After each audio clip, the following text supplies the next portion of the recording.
Good morning, students. Once again, welcome you all in this English class. Students, today we will do poem number 7 of your first flight book, that is Animals, composed by Walt Whitman. First, I will make you familiar with the poet. Walt Whitman is a major figure in early American poetry. He broke the tradition of rhymed and metrical poetry. He was famous for writing a revolutionary new kind of poetry, which was in free verse. The poem Animals is from his work Song of Myself in Leaves of Grass. Now, students, I will give the little introduction of the poem. Walt Whitman has shown the comparison between human beings and animals in his poem. He has pointed out the evils present inside the human brain, which he thinks animals don't have. That is why he thinks that animals are much better than human beings. Now, students, I will do the explanation stanza wise. Stanza number 1. I think I could turn and live without animals they are. So blessed and self-contained, I stand and look at them long and long. First, difficult words meaning: placid, calm, peaceful; contained, keep up control. In these lines, the poet wants to say that he wants to live in the world of animals. Here we can say that the poet finds the world of animals better than that of human beings. He further says that he finds animals more peaceful than humans. He says so because animals are not running after worldly things like human beings. They are calm and have no greed for worldly things or any kind of achievements. They are self-contained, means they are happy with life and never interfere in the lives of others. Humans have the habit of interfering in the lives of others. So, poet thinks that animals are better than human for being calm and not interfering in the matters of others. The poet further says that these are the reasons why he stands still and looks at the animals for a long time. Literary devices which are used: figures of speech, assonance, use of vowel sound I. For example, I think I live with animals.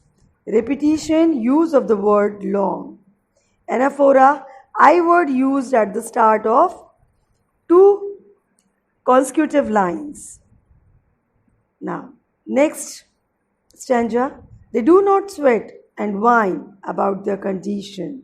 They do not lie awake in the dark and weep for their sins. They do not make me sick discussing their duty to God. Not one is dissatisfied. Not one is demented with the mania of owing things.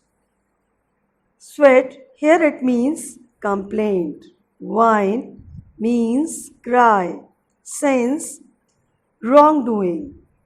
Demented, mad or disturbed. Now, explanation. The poet says that unlike humans, animals don't complain of any misery. They never cry out loud like humans do to show what they have lost.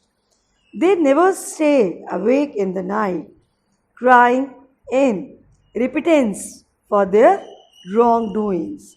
This means that animals are different from human beings because they don't show anger or grief if something wrong happens with them. He further says that animals are very truthful because they never boast of their good deeds done in the name of God. He says, so because most of the human beings do this, they try to show their good deeds and religiousness to others. They do so in order to gain popularity among their fellows. So, the poet thinks that animals never irritate him by doing such things just to gain some praise from their fellow people. He feels that the animals are not dissatisfied like humans. They stay happy with whatever they have. They never run behind worldly things. They never try to possess things of comfort or luxury. He says that none of them is mad behind owing the worldly things. Literary devices, anaphora, use of repeated words at the beginning of two or more consecutive lines, use of they do not. Metaphor, sweat and wine refers to the cries and complaints of human beings. Next stanza.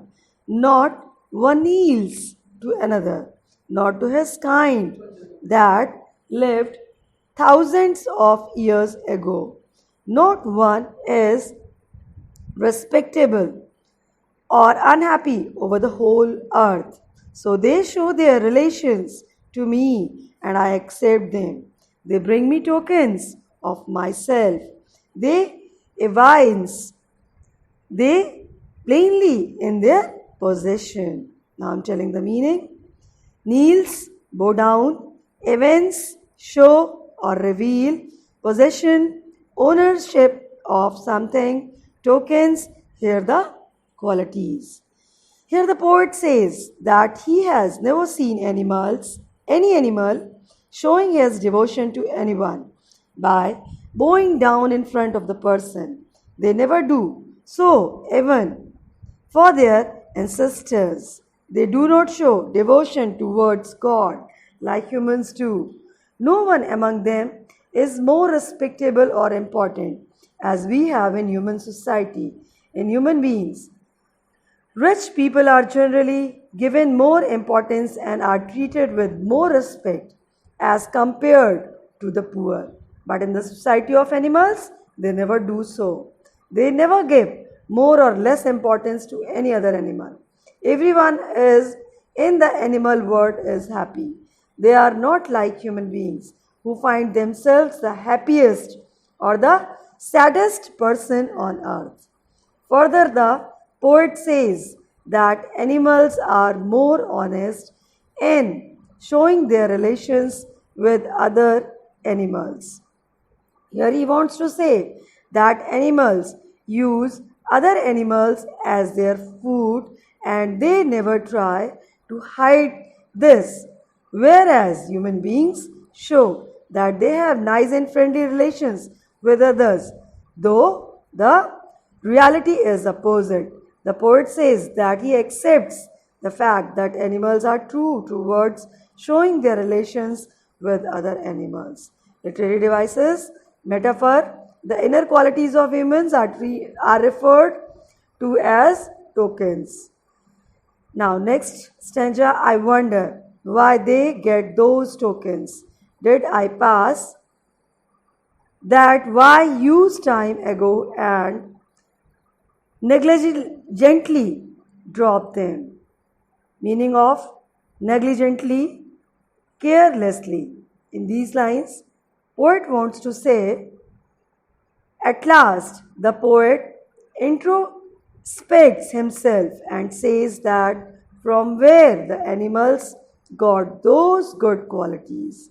He further questions himself that where his own good qualities are gone. Did he leave them or had carelessly lost them somewhere? The qualities that were found in human beings in the past, like innocence, kindness, truthfulness, are now seen in animals. He wonders that humans gave up these qualities and they have been passed on to the animals. The rhyming scheme of the poem, there is no rhyme scheme followed in this poem. So students, we have completed this poem. Now listen it carefully and we will meet in live classes. Then again I will explain. Before that, listen it and do the work which I have given. God bless you. Thank you.